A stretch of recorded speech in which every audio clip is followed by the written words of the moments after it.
We're in the appliance area of the Lehman store, talking to Lehman's first employee, Jay's younger brother, Dave. So what was your first job, Dave? What did you do? Sweeping floors. Sweeping floors. We've heard that before, haven't we? I'm taking care of customers too and putting things away. Putting things away? Right. Well, you must be amazed at how big this store's become. I am. Yes, it's hard to believe. Shocked. Now, did you work alongside with your dad for many years? My father started working later than. Later, okay. I think it was about 1958. Now, what was one of the last jobs you had when you worked at the store? The last job I had was signing federal checks. Oh, you were the man to see them. That's right. I said I was the most popular man. I was going to say, you were the most popular man. Every 2 weeks, they wanted my autograph. When it wasn't pay week, you didn't see anyone, but everyone was at your door when you were there supposed to get paid. Now, how many years did you work for Jay? 42 years. 42 years as the best employee. Well, that's great. Well, thank you very much for your time, Dave. It really was nice to talk to you, and I'm sure many people would love to come to Lehman's and see all the wonderful things that they have to offer. Thank you. We're in the stove room at Lehman's hardware store talking to Mr. Lehman himself. This is Jay Lehman, the founder and the past president, and Glenda and Galin's dad. And we started in the stove room because it's kind of where it all began.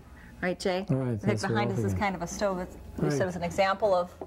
this is a nice old stove, the kind of stove we used to sell years ago. Right, for heating. It's a heating stove. Nowadays, they're very much wanted as antique stoves. Oh, really? But they still do a good job of heating. Of heating, and right now everybody's cognizant of that because of the gas prices that are supposed to be increasing. You had mentioned how your business really began to boom when there was in the 70s there was an energy shortage, and all of a sudden the stoves became very popular, became one of your best-selling items. That's right. At that time we were about the only one around selling stoves anymore, primarily to the Amish. And when the energy crisis came, of course everybody else wanted a stove, and so they of course came to us because we were the ones that had the stoves and had experience selling stoves. Okay. Now I want to back up a little bit. Your father was Ezra.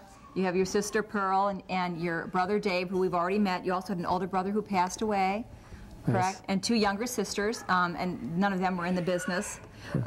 Your background is you're a Mennonite. That's right. Can you tell us a little bit about what being a Mennonite is and what it means to you? Well, a Mennonite is a Protestant denomination, and we believe in non-resistance, and we believe in helping people as not only spreading the gospel, but also helping in need when they need food or they need clothing. We work through the Mennonite Central Committee, who does a lot of food distribution in the Third World. Okay. And that's what brought you to Africa. Yeah, that's right. You decided that you wanted to be able to help others because it is part of your religious faith, and you learned a lot about helping others and the joy that you could receive from it. That's right. That's when I also found out that missionaries that are in the bush need the same thing that Amish people need, because neither of them have electricity. It was really interesting going into the room to see all of your computers that you guys have now. You must absolutely just flip when you see how far you've come. I normally don't go in that room. Too much technology, right? Too much for me. Well, let's talk about the stoves a little bit. We're surrounded by them. Some of them are cook ovens. The one that we have here, obviously, is a baking one. You said inside here you can bake. Right, and you can cook on top. And you can cook on top here. And on some of these others, you can cook on top or heat. Okay, see the disc on the top to cook on top.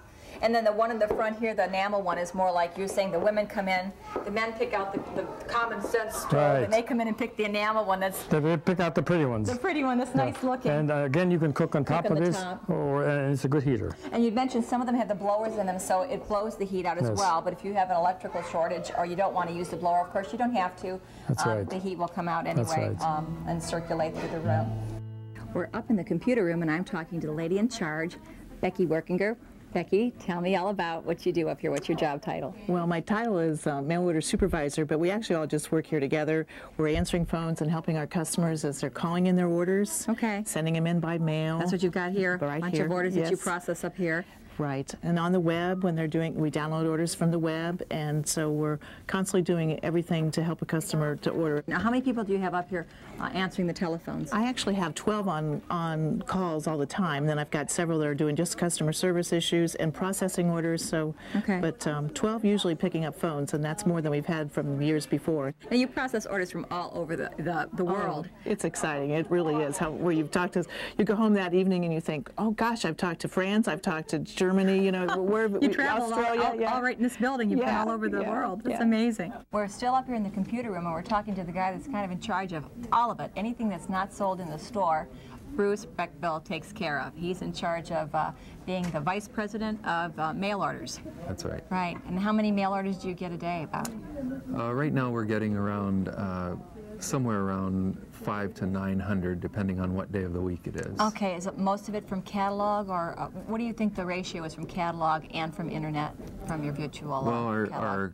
Our catalog produces most of the orders, but a lot of them are placed through the website. Okay. So right now about 30 to 33% are internet orders. Okay. And the rest are catalog orders. Right. I noticed in the front of your catalog you have a $100 incentive if someone has something that they'd like that's not in the catalog, or for them to make a suggestion to you, which is kind of neat. And that's how Lehman's obviously has expanded, because they've listened to what the people want and they've fulfilled those needs. So yeah, we've gotten quite a few really good ideas from customers who remember products from when they were young, or remember something that their grandma had, and they sometimes track them down for us, and we are able to find those things and sell them again, or sometimes we get them made. Well, that's what I was going to say. That's one thing I was amazed at. When the Amish came and said that they wanted a specific item and you didn't have it, not only did you find someone to make it, but you found somebody local that was going to make it, and usually it was an Amish family that as well was, you know, going to help have that product come into your store. So there's a lot of Ohio homegrown items here that the Amish have given to help their own people, which is great. That's right. Do you have a favorite item that you guys sell in the catalog? Well, one of the items that we just recently started selling is a potting bench that's made of cypress wood, and it's made just south of here by an Amish family. Okay. And that has sold fairly well, and I really like it personally. I think it's a really nice product. We're in another part of the Lehman's hardware store, and we're looking at a really interesting, beautiful cook stove. It's got the oven in it, and Jay was showing us how it works. Okay, this is a modern, old-fashioned cook stove. You put your wood in here to fire it up. You put either wood in here, or you can open this here up and put the wood in here, and the ashes come out here. If you want to bake, you do your baking here. There's room for a big pan, big roaster in it. Okay. And then you have also a warming closet up here, where you keep your pies and cakes and whatever warm while you're waiting for somebody to come in and eat. Yeah. Show them the hot water. And then in addition, there's also a water reservoir. Isn't that great? You keep water in here, then whenever the stove is hot, you have hot water. To do dishes or whatever? Years ago, the water didn't come out of a spigot. Water came out of a reservoir like this. Oh, okay. And then nowadays, there's a modern thing, a fan here, that has no wires, no electricity. You put it on here, and after it hits a certain temperature, it automatically starts running. It starts turning. And as soon as it cools down, it slows down again. So, and you were saying it's hotter on this side over the fire, so when you're boiling things or trying to start to really cook, and then when you want to keep things warm, you would move them down when further. things get too hot, you just keep moving them down this way. The further down you get, the cooler it gets. That's great. Now we're going to show you a modern version. Step back here. Yeah. And this is the same type of stove, except for it's been turned over to being all electrical. Now, and instead of having a warming oven, there's all your modern technology right here. Yes, this has all the buttons that you need either in there or here. And 6 burners, and the oven. I'm not pulling it tighter. There you go. This way. There you go. It's self-cleaning. Yeah. It's very modern. It's very modern. Yeah. A lot of the stoves and refrigerators, as you walk through here, you'll notice the beautiful enamel, which is reminiscent of the old days. But look at this refrigerator here, which is electrical and very fancy. And this is the same version, except it's a gas version. It's gas. And another color Smaller. Electric. Right. That's great, Jay. Something for everybody. Something for everybody. That's right. Oh, and Glenda was saying, that's where the saying, keep the home fires burning, comes from. In the old days, someone had to always be fueling the stove to keep the place warm. And it used to be that somebody usually was at home. Right, Well, in those days. Yes. Nowadays it's different. Yeah, it sure is.